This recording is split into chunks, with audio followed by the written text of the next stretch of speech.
First time ever NASA ने literally सूरज के अंदर झांककर ऐसी तस्वीरें खींची है जो टोटली माइंड ब्लोइंग है। जब नासा सूरज की गहराइयों के कुछ इमेजेस को स्टडी कर रहा था, तब उन्हें सूरज की सतह पर 3 ऐसे स्ट्रक्चर्स दिखे जो काफी ज्यादा कंसर्निंग थे। फर्स्ट, इसे देखो, इसमें दिख रहा है कि सूरज पर लिटरली बारिश हो रही है, जिसमें आसमान से मेल्टिंग हॉट प्लाज्मा बरस रहा है। देन इन इमेजेस में उन्होंने देखा कि वहां पर कुछ ऐसे दिखने वाले विचित्र घास जैसे स्ट्रक्चर्स दिखे। And can you imagine this, ये स्ट्रक्चर्स वियर्डली माउंट एवरेस्ट से भी बड़े हैं। एंड लास्टली उन्होंने देखा कि वहां पर सतह पर कुछ ऐसी दरारें पड़ रही है जो राजस्थान और मध्य प्रदेश के कंबाइंड एरिया जितने बड़े बुलबुलों को सूरज की सतह पर जन्म दे रही है। सो एग्जैक्टली सूरज के साथ आखिर हो क्या रहा है? क्या ये सब कुछ नॉर्मल है? अगर हाँ, तो फिर साइंटिस्टों को ये सब कुछ कंसर्निंग क्यों लग रहा है? बिसाइड्स, ये जो इमेजेस नासा को मिले हैं वो उसके सोलर डायनामिक्स ऑब्जर्वेटरी ने यहाँ पर इतने दूर से खींचे, जबकि सूरज के ऐसे फोटोज लेना सिर्फ तभी मुमकिन है अगर वो यहाँ इस पोजीशन से लिया जाए। तो सवाल यहाँ पर यह भी उठता है कि सीमिंगली इम्पॉसिबल कारनामा नासा वालों ने आखिर किया कैसे, और क्या सूरज से जुड़ी अब तक की हमारी जितनी भी अंडरस्टैंडिंग, हमारी जितनी भी समझ है, क्या वो सब हमें अभी डंप करना पड़ेगा? वेल, इन और इन जैसे कई सारे सवालों के जवाब ढूंढने के लिए नासा ने सूरज के खींचे लेटेस्ट इमेजेस को लेयर बाय लेयर डिकोड करके उनके बीच कड़ियां जोड़ने की कोशिश की। And this is what they found.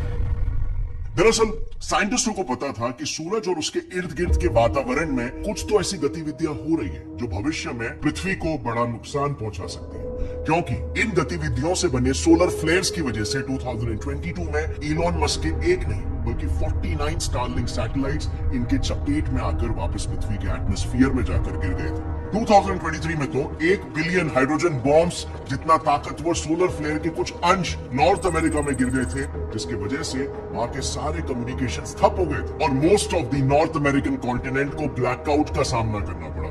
In fact 1580 से लेकर आज तक कुल मिलाकर 33 टाइम्स सूरज ने पृथ्वी पर ऐसे सोलर फ्लेयर्स फेंके हैं, जिसकी वजह से पृथ्वी और उस पर मौजूद टेक्नोलॉजी को भारी नुकसान उठाना पड़ा। अब ऐसा ही कुछ फ्यूचर में ना हो, इसीलिए नासा और ईएसए ने सूरज को करीब जाकर स्टडी करने की सोची, ताकि वो उसमें हो रहे एक्टिविटीज को डिटेल में स्टडी करके उसके पृथ्वी से टकराने के समय को ज्यादा एक्यूरेटली प्रेडिक्ट कर सके। और इसीलिए फिर दोनों स्पेस एजेंसीज ने साथ मिलकर 2010 में मर्क्यूरी के भी आधे डिस्टेंस पर सूरज की ऑर्बिट में एक मिशन लॉन्च किया कॉल्ड सोलर डायनामिक्स ऑब्जर्वेटरी। इस मिशन का मेन ऑब्जेक्टिव था सन को अलग अलग इलेक्ट्रोमैग्नेटिक वेवलेंथ्स पर स्टडी करना। अलग अलग वेवलेंथ्स इसीलिए क्योंकि जैसे पृथ्वी के ऊपर एटमॉस्फेयर के लेयर्स होते हैं, वैसे ही सूरज पर भी काफी सारे लेयर्स हैं। आउटर मोस्ट लेयर को कोरोना कहते हैं, मिडिल में मौजूद क्रोमोस्फीयर है और इनर मोस्ट फोटोस्फीयर लेयर है।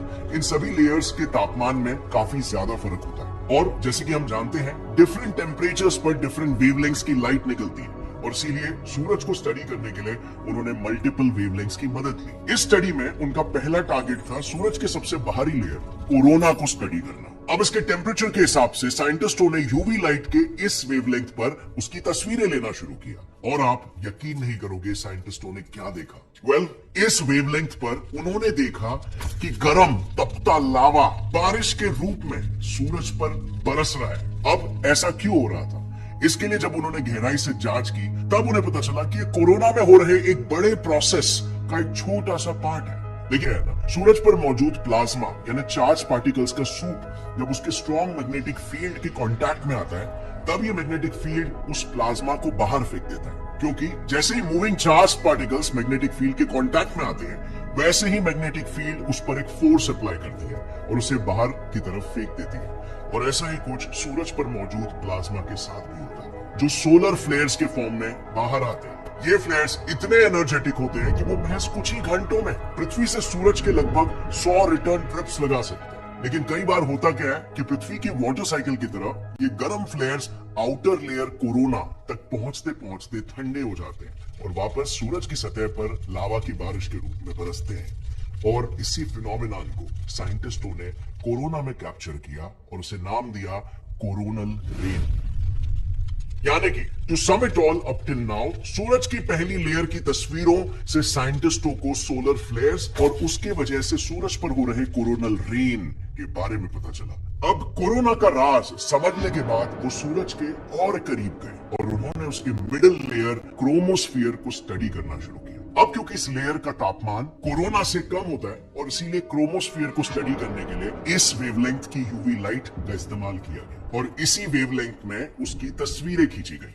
And here is what they found, which was also very shocking। उन्होंने देखा कि सन का क्रोमोस्फियर प्लेन जरा भी नहीं है जैसा सोचा गया था, बल्कि उसमें वियर्डली पर 5 मिनटों में माउंट एवरेस्ट जितने ऊंचे नुकीले घास जैसे स्ट्रक्चर्स बन रहे और ये स्ट्रक्चर्स आवाज की रफ्तार से 60 गुना ज्यादा तेजी से बाहर के लेयर्स में फेंके जा रहे हैं।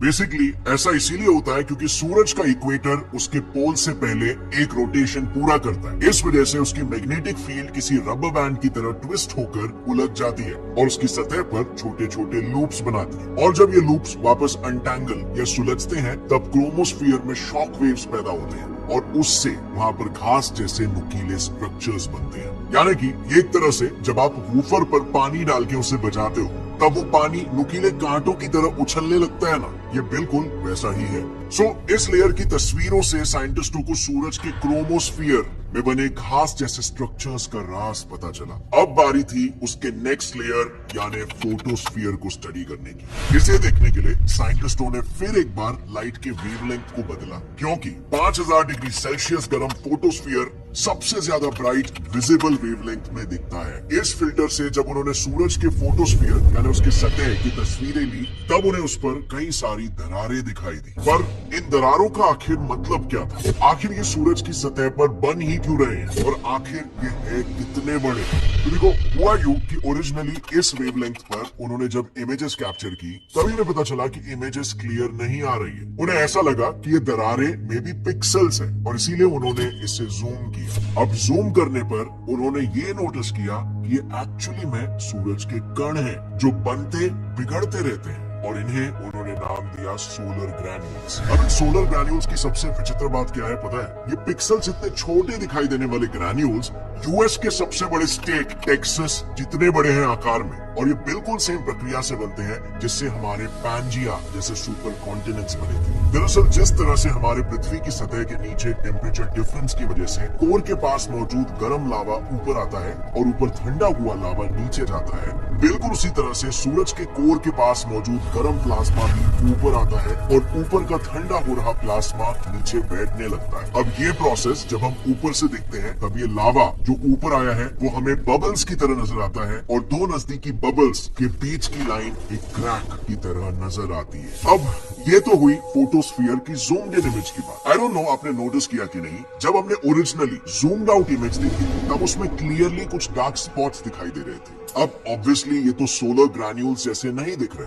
तो एग्जैक्टली ये है क्या? इस पर नासा का कहना है कि सूरज की मैग्नेटिक फील्ड जो क्रोमोस्फियर में घास जैसे स्ट्रक्चर्स बनाती है वही मैग्नेटिक फील्ड नीचे फोटोस्फियर में इन्हीं स्पॉट्स को बनाती है। क्योंकि जैसे मैंने पहले बताया था, सूरज की मैग्नेटिक फील्ड किसी रबर बैंड की तरह ट्विस्ट होकर उसके सतह पर छोटे छोटे लूप्स बनाती है। अब जहाँ पर ये लूप्स बनते हैं वहाँ पर मैक्रो स्केल पर उस स्नैपिंग की वजह से शॉक वेव्स जनरेट होते हैं, लेकिन माइक्रोस्कोपिक लेवल पर यानी कि प्लाज्मा के लेवल पर एकदम ही ऑपोजिट ट्रेंड देखने को मिलता है। एक्चुअली मैग्नेटिक फील्ड के स्ट्रॉन्ग होने की वजह से इन लूप्स में मौजूद प्लाज्मा के सभी चार्ज पार्टिकल्स एक कॉमन पैटर्न में अलाइन हो जाते हैं, बिल्कुल वैसे ही जैसे किसी मैग्नेट के इर्द गिर्द आयरन फाइलिंग्स अलाइन हो जाते हैं। अब ऐसे में इन चार्ज पार्टिकल्स का वाइब्रेशन पहले के मुकाबले कम हो जाता है, जिसकी वजह से वो प्लाज्मा ठंडा हो जाता है और वहां पर एक काला धब्बा बनता है। यानी कि कुल मिलाकर साइंटिस्टों ने सूरज के सतह से 1 मिलियन किलोमीटर दूरी से उसकी इमेजेस ली और फोटोस्फियर तक आते आते वो सूरज की सतह पर पहुंच चुके थे। इनफैक्ट उसके फोटोस्फियर की ही तस्वीर वो हिस्टोरिक तस्वीर है जो सूरज की अब तक की ली गई सबसे डीपेस्ट इमेज है। But you know what's the weird part? Ironically सूरज से लिए गए इस डीपेस्ट इमेज को तो हम पृथ्वी से रोज देखते हैं। वेल, हमें जो सनराइज या सनसेट के समय जो स्मूथ सरफेस वाला सूरज दिखाई देता है उसका वो स्मूथ सरफेस यही फोटोस्फियर ही होता है। सो इस वीडियो में आपने जैसे देखा, ऑल इन ऑल कैसे सन के लेयर्स को स्टडी करके हमें सन में चल रही गड़बड़ी का एक कंप्लीट पिक्चर मिल जाता है, और नासा और इसरो जैसी स्पेस एजेंसीज की इसीलिए इस पर नजरें होती है। और इससे हमने ये भी जाना कि सन के साथ एज सच कुछ इतना विचित्र नहीं हो रहा है। पर फ्रेंड्स, अब भी कुछ चीजें हैं जिनका जवाब मिलना बाकी है। जैसे अगर सन के साथ सब कुछ नॉर्मल चल रहा है तो फिर सभी स्पेस एजेंसीज पूरी इसरो ने पिछले 20 सालों में 10 सोलर मिशंस क्यों भेजे?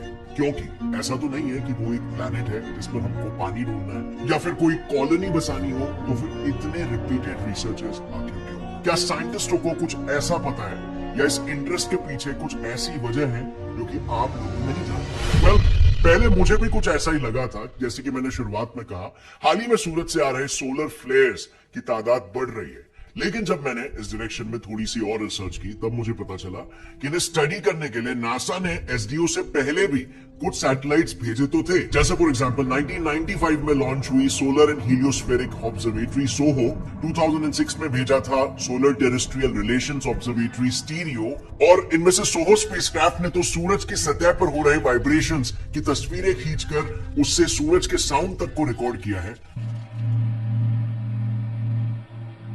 पर इसके बावजूद भी इन जैसे स्पेसक्राफ्ट्स में कुछ प्रॉब्लम्स हैं, जैसे कि स्लो स्पीड से डेटा ट्रांसफर करना एंड इवन इनकी average picture quality which is very less, and this is where SDO comes in. क्योंकि जहां पर सोहो को एक तस्वीर पृथ्वी पर भेजने में 12 मिनट लगते हैं और स्टीरियो को 1.5 मिनट लगता है, वहीं पर सेम काम एसडीओ सिर्फ 0.75 सेकेंड्स में कर सकता है, और वो भी इन दोनों से 10 टाइम्स बेटर पिक्चर क्वालिटी के साथ। और इसीलिए नासा वालों को ऐसा लगता है कि एसडीओ इन जैसे मिशंस के कंपैरिजन में 50 गुना ज्यादा इमेजेस बेहतर पिक्चर क्वालिटी में भेजेगा। हैविंग सेड दैट, सूरज की पूरी अंडरस्टैंडिंग के लिए इन सभी मिशंस के डेटा को स्टडी करने की जरूरत है, और इसीलिए जितने ज्यादा सैटेलाइट्स साइंटिस्ट वहां पे भेजेंगे उतना ही ज्यादा अच्छा है। इनफैक्ट इसी चीज को मद्देनजर रखते हुए इसरो ने भी सूरज को स्टडी करने के लिए रिसेंटली एक सैटेलाइट लॉन्च किया था कॉल्ड आदित्य L1, जो सूरज और पृथ्वी के बीच एक ही पॉइंट पर सस्पेंडेड रहकर भी नासा के पार्कर सोलर प्रोब से ज्यादा बेहतर इंफॉर्मेशन हमें देगा। अब ये सब पॉसिबल कर पाना जरा भी इजी नहीं था। क्या क्या टेक्नोलॉजी इसके पीछे यूज की गई है, कैसे एक ऑब्जेक्ट सस्पेंडेड रह सकता है बीच स्पेस में, सन और अर्थ के बीच में वो खड़ा है एज इट इज, गिर नहीं रहा कहीं पे,